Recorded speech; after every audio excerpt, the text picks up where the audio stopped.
സൃഷ്ടാവായ ദൈവത്തിൻ്റെ അതിധന്യമായ നാമം വാഴ്ത്തപ്പെടുമാറാകട്ടെ. ദൈവസഭ എന്ന വിഷയത്തുള്ള ബന്ധത്തിൽ യേശുക്രിസ്തു ദൈവം വ്യത്യസ്തമായ വചനങ്ങളിൽ നിന്നുകൊണ്ട് യേശുക്രിസ്തു ദൈവം എന്നുള്ളതാണ് ഇവിടെ നമ്മൾ വിചിന്തനം ചെയ്യുന്നത്. അവിടുന്ന് കർത്താവും രാജാതിരാജാവുമാണ്. മത്തായി എഴുതിയ സുവിശേഷം 16-ാമത്തെ അധ്യായം 15, 16, 17 വാക്യങ്ങൾ. മത്തായി എഴുതിയ സുവിശേഷം 16-ാമത്തെ അധ്യായം 15, 16, 17 വാക്യങ്ങൾ.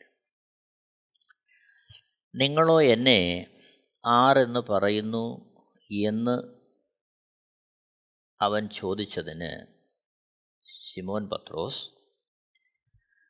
നീ ജീവനുള്ള ദൈവത്തിൻ്റെ പുത്രനായ ക്രിസ്തു എന്നും ഉത്തരം പറഞ്ഞു. യേശു അവനോട്, ബർയോനാ ശിമോനെ, നീ ഭാഗ്യവാൻ. ജഡരക്തങ്ങളല്ല, സ്വർഗസ്ഥനായ എൻ്റെ പിതാവത്രേ നിനക്കിത് വെളിപ്പെടുത്തിയത്.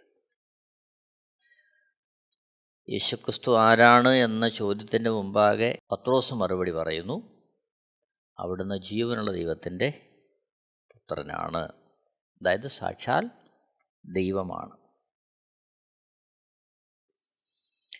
ആവർത്തന പുസ്തകം 10-ാമത്തെ അധ്യായം 17-ാമത്തെ വാക്യം. ആവർത്തന പുസ്തകം 10-ാമത്തെ അധ്യായം 17-ാമത്തെ വാക്യം. നിങ്ങളുടെ ദൈവമായ യഹോവ ദേവാദിദൈവവും കർത്താവുമായി വല്ലഭനും ഭയങ്കരനുമായ മഹാദൈവമല്ലോ. അവൻ മുഖം നോക്കുന്നില്ല, പ്രതിഫലം വാങ്ങുന്നതുമില്ല. സൃഷ്ടാവായ ദൈവത്തെക്കുറിച്ച് പറയുകയാണ്. അവിടുന്ന് ദേവാദിദൈവമാണ്, കർത്താവാണ്, വല്ലഭനും ഭയങ്കരനുമായ മഹാദൈവമാണ്. ഇവിടെ പരിശുദ്ധാത്മാവ് രേഖപ്പെടുത്തിയിരിക്കുകയാണ്.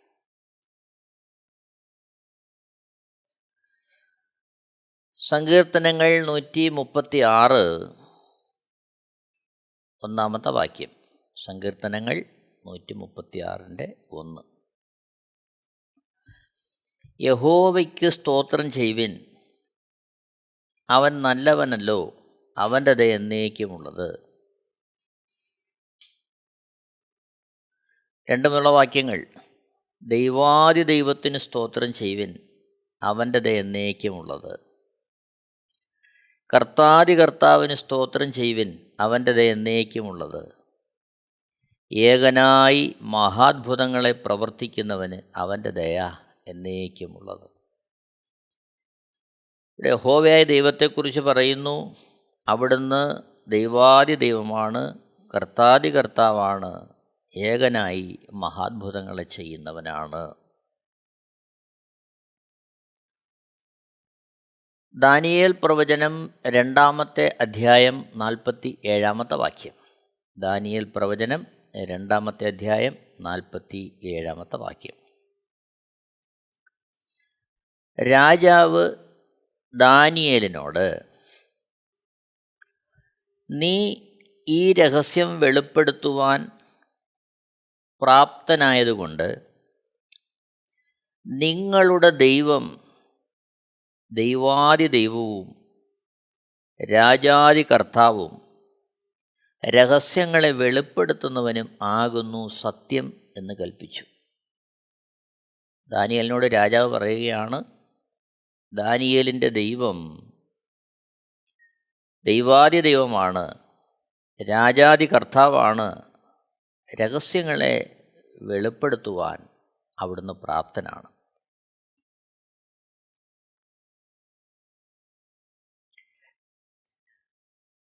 തിമോത്തിയോസിന് എഴുതുന്ന 1-ാമത്തെ ലേഖനം 6-ാമത്തെ അധ്യായം 15-ാമത്തെ വാക്യം. 1 തിമോത്തിയോസ് 6:15. ധന്യനായ ഏകാധിപതിയും രാജാതിരാജാവും കർത്താവും 16-ാമത്തെ വാക്യം.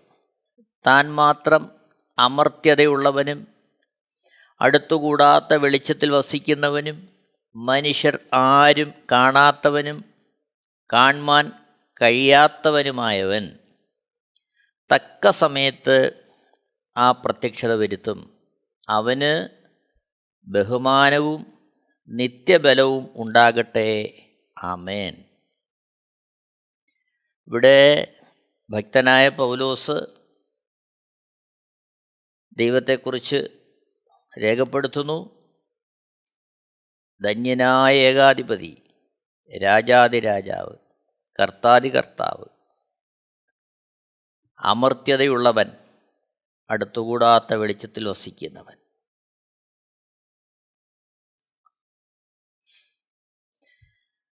എന്നാൽ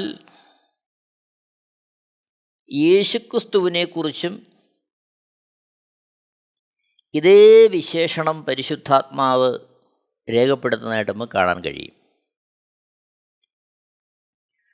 വെളിപ്പാട് പുസ്തകം 17-ാമത്തെ അധ്യായം 14-ാമത്തെ വാക്യം. വെളിപ്പാട് പുസ്തകം 17-ാമത്തെ അധ്യായം 14-ാമത്തെ വാക്യം. അവർ കുഞ്ഞാടിനോട് പോരാടും. താൻ കർത്താതികർത്താവും രാജാതിരാജാവും ആകൊണ്ട് കുഞ്ഞാട് തന്നോടുകൂടെയുള്ള വിളിക്കപ്പെട്ടവരും തിരഞ്ഞെടുക്കപ്പെട്ടവരും വിശ്വസ്തരുമായി അവരെ ജയിക്കും. ഇവിടെ യേശുക്രിസ്തുവിനെക്കുറിച്ച് പറയുന്നു. കുഞ്ഞാട്. ആ കുഞ്ഞാട് ആരാണ്? കർത്താതികർത്താവാണ്, രാജാതിരാജാവാണ്. അപ്പോൾ പഴയ നിയമ പുസ്തകങ്ങളിലും പുതിയ നിയമ ഉദ്ധരണികളിലും യഹോവയായ ദൈവത്തെ കർത്താതികർത്താവും രാജാതിരാജാവും പരിശുദ്ധാത്മാവ് വിശേഷിപ്പിക്കുമ്പോൾ തന്നെ യേശുക്രിസ്തുവിനെയും കർത്താതികർത്താവും രാജാതിരാജാവും എന്ന് ഇവിടെ വിശേഷിപ്പിച്ചിരിക്കുകയാണ്. വെളിപ്പാട് പുസ്തകം 19-ാമത്തെ അധ്യായം 11 മുതൽ 16 വരെയുള്ള വാക്യങ്ങൾ. വെളിപ്പാട് പുസ്തകം 19-ാമത്തെ അധ്യായം 11 മുതൽ 16 വരെ. അനന്തരം സ്വർഗം തുറന്നിരിക്കുന്നത് ഞാൻ കണ്ടു.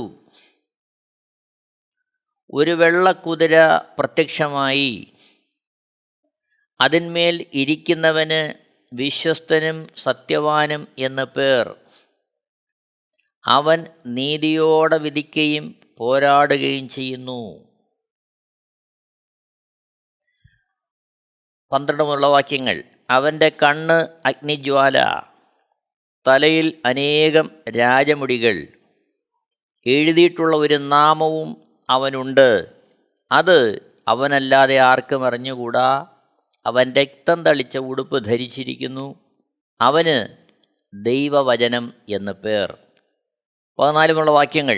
സ്വർഗത്തിലെ സൈന്യം നിർമ്മലവും ശുഭ്രവുമായ വിശേഷ വസ്ത്രം ധരിച്ച് വെള്ളക്കുതിരപ്പുറത്ത് കയറി അവനെ അനുഗമിച്ചു. ജാതികളെ വെട്ടുവാൻ അവൻ്റെ വായിൽ നിന്ന് മൂർച്ചയുള്ള വാൾ പുറപ്പെടുന്നു.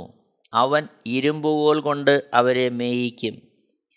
സർവശക്തിയുള്ള ദൈവത്തിൻ്റെ കോപവും ക്രോധവുമായ മദ്യത്തിൻ്റെ ചക്ക് അവൻ മെതിക്കുന്നു. 16 വാക്യം. രാജാതിരാജാവും കർത്താതികർത്താവും എന്ന നാമം അവൻ്റെ ഉടുപ്പിന്മേലും തുടമേലും എഴുതിയിരിക്കുന്നു.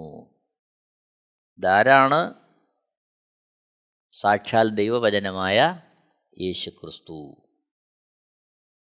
13 വാക്യത്തിൽ നമ്മൾ കാണുന്നു, അവൻ രക്തം തളിച്ച ഉടുപ്പ് ധരിച്ചിരിക്കുന്നു. അവന് ദൈവവചനം എന്ന് പേർ. അപ്പോൾ ദൈവവചനമായ യേശുക്രിസ്തുവിനെ പരിശുദ്ധാത്മാവ് ഇവിടെ വിളിക്കുന്നു, രാജാതി രാജാവും കർത്താതി കർത്താവും. വെളിപ്പാട് പുസ്തകം 1-ാമത്തെ അധ്യായം 12 മുതൽ 16 വരെയുള്ള വാക്യങ്ങളിൽ ഈ അഗ്നിജ്വാലയ്ക്കൊത്ത കണ്ണുള്ളവൻ യേശുക്രിസ്തുവാണ് നമുക്ക് കാണാൻ കഴിയും. വെളിപ്പാട് പുസ്തകം 1-ന്റെ 12 മുതൽ 16 വരെ. എന്നോട് സംസാരിച്ച നാഥം എന്ത് എന്ന് കാണുവാൻ ഞാൻ തിരിഞ്ഞപ്പോൾ 7 പൊൻനിലവിളക്കുകളെയും നിലവിളക്കുകളുടെ നടുവിൽ നിലയങ്കി ധരിച്ച് മാറത്ത് പൊൻകച്ച കെട്ടിയവനായി മനുഷ്യപുത്രനോട് സദൃശനായവനെയും കണ്ടു. അവൻ്റെ തലയും തലമുടിയും വെളുത്ത പഞ്ഞുപോലെ ഹിമത്തോളം വെള്ളയും, കണ്ണ് അഗ്നിജ്വാലയ്ക്കൊത്തതും, കാൽ ഉലയിൽ ചുട്ടുപഴുപ്പിച്ച വെള്ളോട്ടിന് സദൃശ്യവും, അവൻ്റെ ശബ്ദം പെരുവെള്ളത്തിൻ്റെ ഇരച്ചിൽ പോലെയുമായിരുന്നു. അവൻ്റെ കയ്യിൽ 7 നക്ഷത്രമുണ്ട്. അവൻ്റെ വായിൽ നിന്ന് മൂർച്ചയേറിയ ഇരുവായത്തിലുള്ള വാൾ പുറപ്പെടുന്നു. അവൻ്റെ മുഖം സൂര്യൻ ശക്തിയോടെ പ്രകാശിക്കുന്നത് പോലെ ആയിരുന്നു. ഇത് മനുഷ്യപുത്രൻ യോഹന്നാന് വെളിപ്പെട്ട് കിട്ടുകയാണ്. ആ അഗ്നിജ്വാലയ്ക്കൊത്ത കണ്ണുള്ള മനുഷ്യപുത്രനാണ് വെളിപ്പാട് പുസ്തകം 19-ാമത്തെ അധ്യായം 11 മുതൽ 16 വരെയുള്ള വാക്യങ്ങളിൽ നമ്മൾ കാണുന്ന 13-ാമത്തെ വാക്യത്തിൽ പരാമർശിക്കുന്ന ദൈവവചനം എന്നു പേർ പറയുന്ന സാക്ഷാൽ യേശുക്രിസ്തു. യഹോവയായ ദൈവത്തെ രാജാതിരാജാവും കർത്താതി കർത്താവും എന്ന് പരിശുദ്ധാത്മാവ് രേഖപ്പെടുത്തുമ്പോൾ യേശുക്രിസ്തുവിനെയും പരിശുദ്ധാത്മാവ് രേഖപ്പെടുത്തുന്നു. അവിടുന്ന് രാജാതിരാജാവും കർത്താതി കർത്താവും. ഓർക്കുക, പിതാവ്, പുത്രൻ, പരിശുദ്ധാത്മാവ് 3 ആളത്വമായിരിക്കുമ്പോൾ തന്നെ അസ്തിത്വത്തിൽ അവർ ഒന്നായിരിക്കുന്നു. നോക്കണം, യേശുക്രിസ്തു സൃഷ്ടി നടത്തുവാൻ പ്രാപ്തനായ ദൈവം.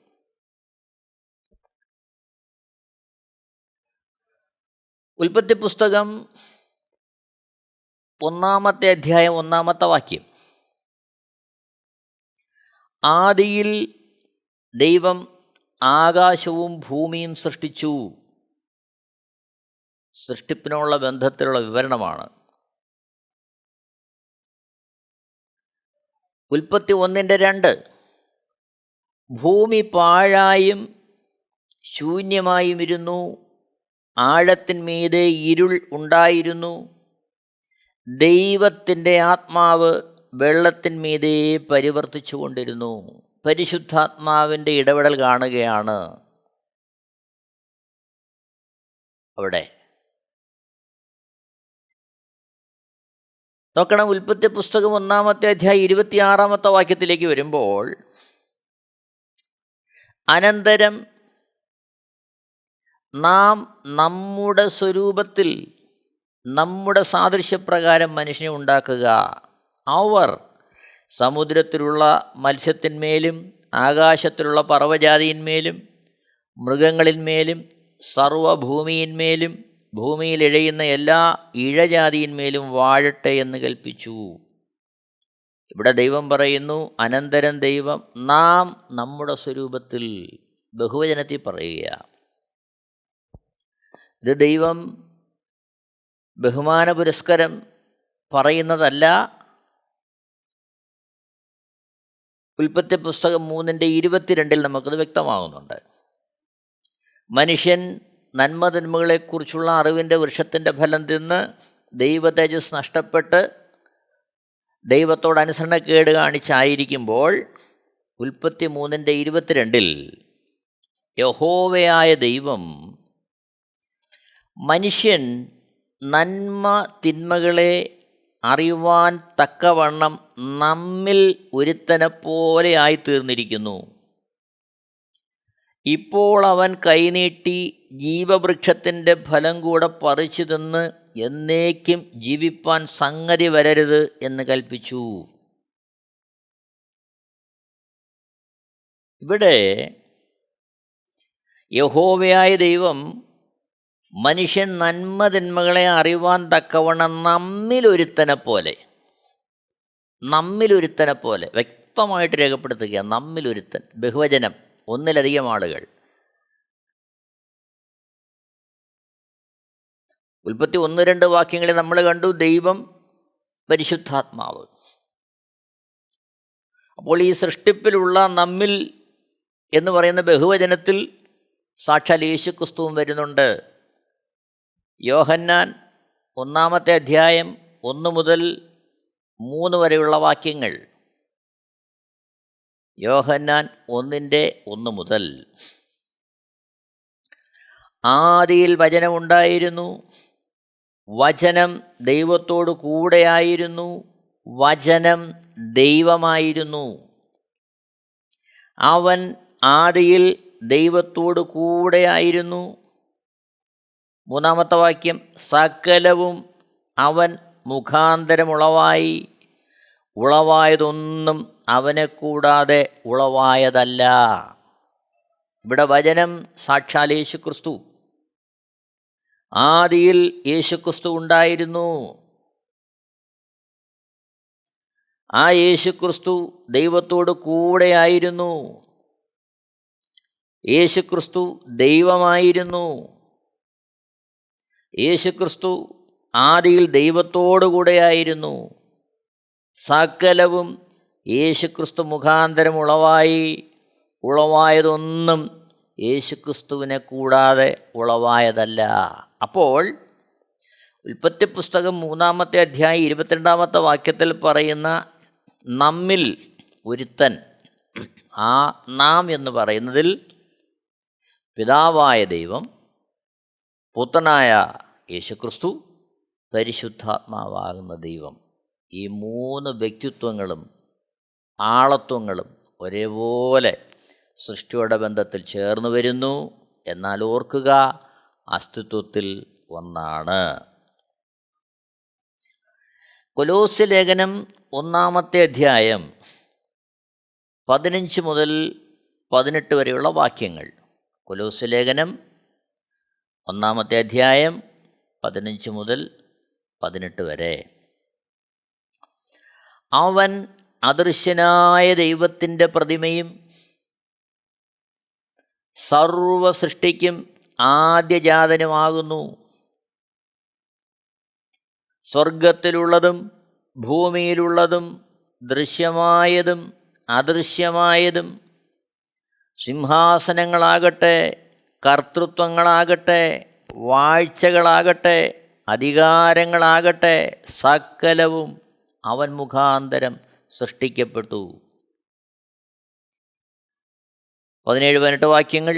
അവൻ മുഖാന്തരവും അവനായിട്ടും സകലവും സൃഷ്ടിക്കപ്പെട്ടിരിക്കുന്നു. അവൻ സർവത്തിനു മുമ്പേ ഉള്ളവൻ, അവൻ സകലത്തിനും ആധാരമായിരിക്കുന്നു. ഇവിടെ യേശുക്രിസ്തുവിനെ കുറിച്ച് പറയുകയാണ്. അവിടുന്ന് ആരാണ്? അദൃശ്യനായ ദൈവത്തിൻ്റെ പ്രതിമയാണ്.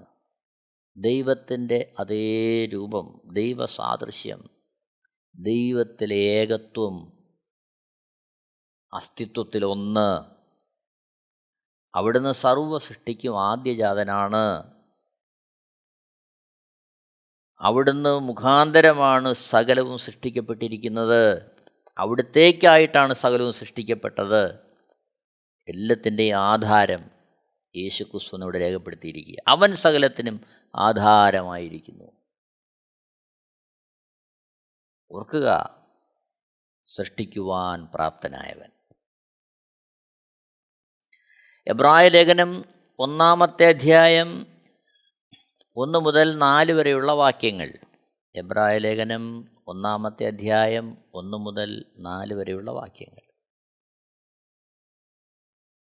ദൈവം പണ്ട് ഭാഗമായിട്ടും വിവിധമായിട്ടും പ്രവാചകന്മാർ മുഖാന്തരം പിതാക്കന്മാരോട് അരുളി ചെയ്തിട്ട് ഈ അന്ത്യകാലത്ത് പുത്രൻ മുഖാന്തരം നമ്മോട് അരുളി ചെയ്തിരിക്കുന്നു.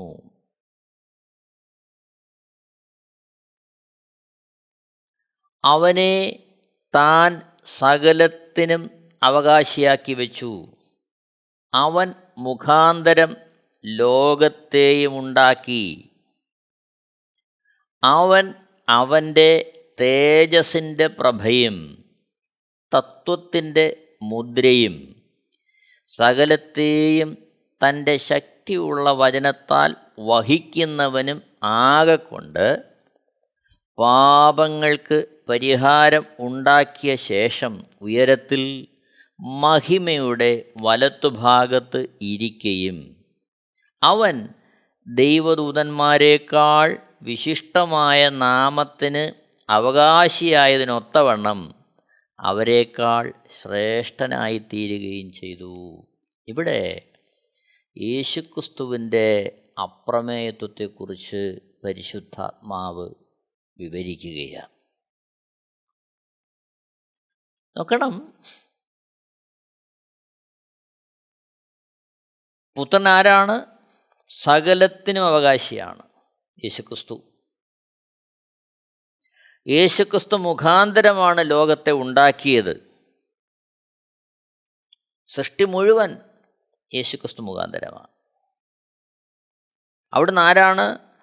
ദൈവത്തിൻ്റെ തേജസ്സിൻ്റെ പ്രഭ, ദൈവ തേജസ്സിൻ്റെ ജ്വാല. നമുക്കറിയാം,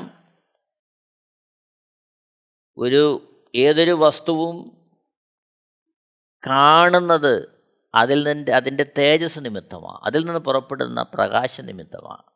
ഇവിടെ പറയുന്നു യേശുക്രിസ്തു ആരാണ്? ദൈവ തേജസ്സിൻ്റെ പ്രഭയാണ്, ദൈവ തേജസ്സിൻ്റെ ജ്വാലയാണ്.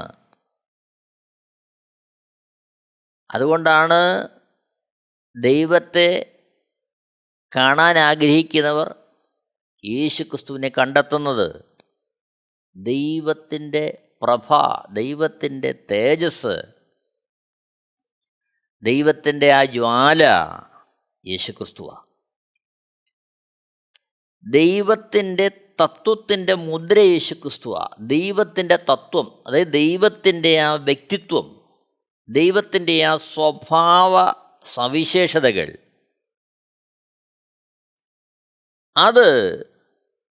അതിൻ്റെ മുദ്ര യേശുവാണ്. അപ്പോൾ ദൈവത്തിൻ്റെ തത്വത്തിൻ്റെ, ദൈവത്തിൻ്റെ ആ ഗുണഗണങ്ങളുടെ മുദ്ര, അടയാളം യേശുക്രിസ്തുവാണ്. അതായത് ദൈവത്തിൻ്റെ സ്നേഹം, ദൈവത്തിൻ്റെ മനസ്സലിവ്, ദൈവത്തിൻ്റെ സർവാധികാരം, ദൈവത്തിൻ്റെ കരുണ, ദൈവത്തിൻ്റെ മഹത്വം, ദൈവത്തിൻ്റെ വിശുദ്ധി, ദൈവത്തിൻ്റെ ഗുണഗണങ്ങൾ എന്തൊക്കെ ഉണ്ടോ അതെല്ലാം കാണുവാൻ തക്കവണ്ണം, അനുഭവിക്കുവാൻ തക്കവണ്ണം മനുഷ്യന് വെളിപ്പെടുത്തിയത് യേശുക്രിസ്തുവാണ്. അതുകൊണ്ടാണ് ദൈവത്തിൻ്റെ തത്വത്തിൻ്റെ മുദ്ര യേശുക്രിസ്തു എന്ന് രേഖപ്പെടുത്തിയിരിക്കുന്നത്. സകലത്തെയും തൻ്റെ ശക്തിയുള്ള വചനത്താൽ വഹിക്കുന്നവൻ, സകലവും വഹിക്കുന്നത്, നിലനിർത്തുന്നത്, സംരക്ഷിക്കുന്നത്, ചലിപ്പിക്കുന്നത്, നിയന്ത്രിക്കുന്നത് യേശുക്രിസ്തുവാണ് തൻ്റെ ശക്തിയുള്ള വചനത്താൽ. ഓർക്കണം, ഇവിടെ സൃഷ്ടി നടത്തുവാൻ, സൃഷ്ടിയെ പരിപാലിക്കുവാൻ, നിയന്ത്രിക്കുവാൻ, വഹിക്കുവാൻ ഒക്കെ കഴിയുന്ന സർവാധിപത്യമുള്ള പുത്രനായ യേശുക്രിസ്തുവിനെ നമ്മളിവിടെ കാണുകയാണ്. ഓർക്കുക, സൃഷ്ടിയുടെ ബന്ധത്തിൽ പിതാവും പുത്രനും പരിശുദ്ധാത്മാവും ഒരേ നിലവാരത്തിൽ അവർ ഇടപെടുന്നു. ദൈവത്തിൻ്റെ ആ അസ്തിത്വം തന്നെയാണ് പുത്രൻ്റെയും പരിശുദ്ധാത്മാവിൻ്റെ അസ്തിത്വം. എന്നാൽ ആളത്വം വ്യത്യസ്തമായിരിക്കുന്നു. സൃഷ്ടിയുടെ സമസ്ത മേഖലകളിലും നമ്മളിത് കാണുകയാണ്. ഭൂമിയിലായിരുന്നപ്പോഴും യേശുക്രിസ്തു തൻ്റെ സർവാധികാരത്തെ, സൃഷ്ടിക്കുവാനുള്ള തൻ്റെ സർവാധികാരത്തെ വെളിപ്പെടുത്തി. കുരുടർക്ക് അവിടുന്ന് കാഴ്ച കൊടുത്തു, മുടന്തരെ അവിടുന്ന് എഴുന്നേൽപ്പിച്ചു, മരിച്ച നാറ്റം വെച്ച് അഴുകിയ ലാസറിനെ ജീവിപ്പിച്ചു. അങ്ങനെ സമസ്ത മേഖലകളിലുമുള്ള ദൈവത്തിൻ്റെ സർവാധിപത്യത്തെ, സൃഷ്ടിക്കുവാനുള്ള കഴിവിനെ യേശുക്രിസ്തു വെളിപ്പെടുത്തി. എന്നെ കേൾക്കുന്ന പ്രിയരെ, നമുക്ക് നമ്മുടെ ജീവിതത്തെ സമർപ്പിക്കാം. യേശുക്രിസ്തു സാക്ഷാൽ ദൈവം, പിതാവായ ദൈവത്തിൻ്റെ ആ മഹത്വത്തിൽ നിന്ന് അല്പം പോലും താഴെയല്ലാതെ പിതാവും പുത്രനും പരിശുദ്ധാത്മാവും ആരാധനയ്ക്ക് യോഗ്യരായി മഹത്വത്തിൽ ഒരേ സ്ഥാനത്ത് നിൽക്കുന്നു. ആളത്വത്തിൽ 3 വ്യത്യസ്തമായിരിക്കുമ്പോൾ തന്നെ അസ്തിത്വത്തിൽ ഒന്നായിരിക്കുന്നു. നമുക്ക് ദൈവകരങ്ങളിലേക്ക് നമ്മുടെ ജീവിതത്തെ സമർപ്പിക്കാം. കർത്താവിനെ അനുഗമിക്കുവാൻ നമ്മുടെ ജീവിതത്തെ ഒരുക്കാം. എല്ലാവരെയും ദൈവം ധാരാളമായിട്ട് അനുഗ്രഹിക്കട്ടെ. ദൈവത്തിൻ്റെ ശ്രേഷ്ഠമായ നാമം മഹത്വപ്പെടുമാറാകട്ടെ. ആമേൻ.